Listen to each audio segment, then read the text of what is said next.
about air separation. This is really a critical element for hydronic systems. Getting the air out, keeping the air out of these systems makes a big difference in terms of how they operate and preventing things like corrosion and also problems that are associated with air, noise, air locking in various legs of the system potentially. This is pretty doggone important. So we're going to talk a little bit about some of the different styles of air separators. Kind of breaks down into sort of a good, better, best, and even better kind of a scenario. And so we'll look at a couple of different styles of those units. If you look at the PowerPoint here, you'll see that what you're looking at is sort of a traditional style, commercial tank style separator. These use a couple of simple modes for separating out the air. And if I draw a little cross section of the air separation, or the air separator here, essentially what you got is your water coming in here and doing this number here. Put an air vent on the top. So what happens is the air bubbles want to rise up here and get out. And so there's two things in play. One is the diameter of the tank substantially less than the diameter of the pipe. All right, or sorry, substantially more. So this might be, in a 6-inch unit, might be 24 inches in diameter. That slows the water down quite a bit, and that lets those air bubbles rise up. Then you also get this change in direction happening here. So reduction in velocity, change in direction are what's commonly used to get air separated out of water with these units. So let me show you guys a couple of different styles of units, from the most basic to the more sophisticated ones. This is what's known as an air scoop. And air scoops are pretty basic. Basically what happens with this is the water flows in here and there's a little baffle in there. And as the bubbles are coming along, they tend to ride up towards the top of the pipe, and that little baffle kind of helps scoop them up into this upper dome where they're then vented out by the air vent. These are better than nothing, but not a particularly good, thorough air separation device.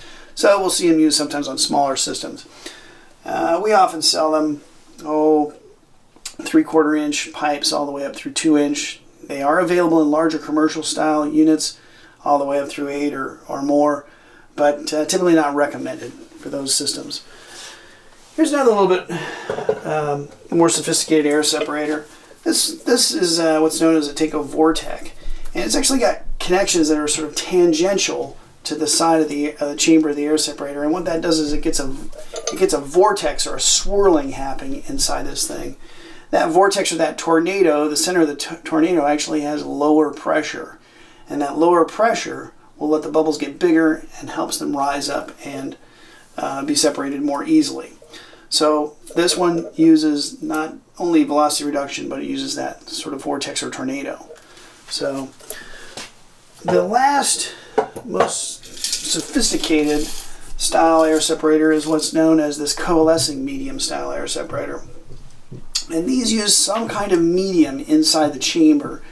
And that medium, as very tiny little bubbles come along, they will come through that medium, they will hit something and cling to it. And this is a way to separate out really, really tiny, what's known as micro bubbles that would normally go through a typical air separator. But in an air separator like this, they'll bang into something, cling to it, ultimately form larger bubbles, and they'll be separated out. So these coalescing air separators provide the most effective way of separating out air.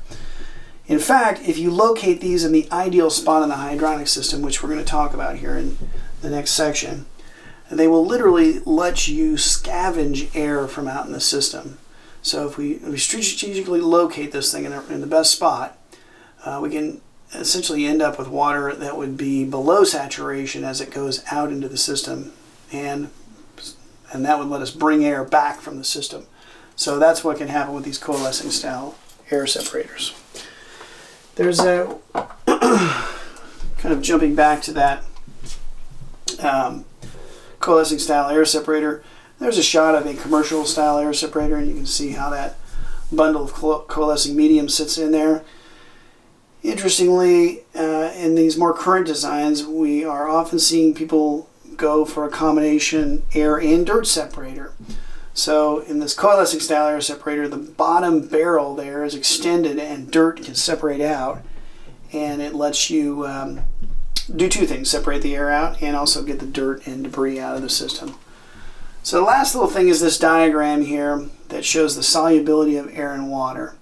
And as I mentioned earlier, if we ideally locate that air separator in the hottest part of the system and in the area with the lowest pressure, that's where the air is going to be least soluble.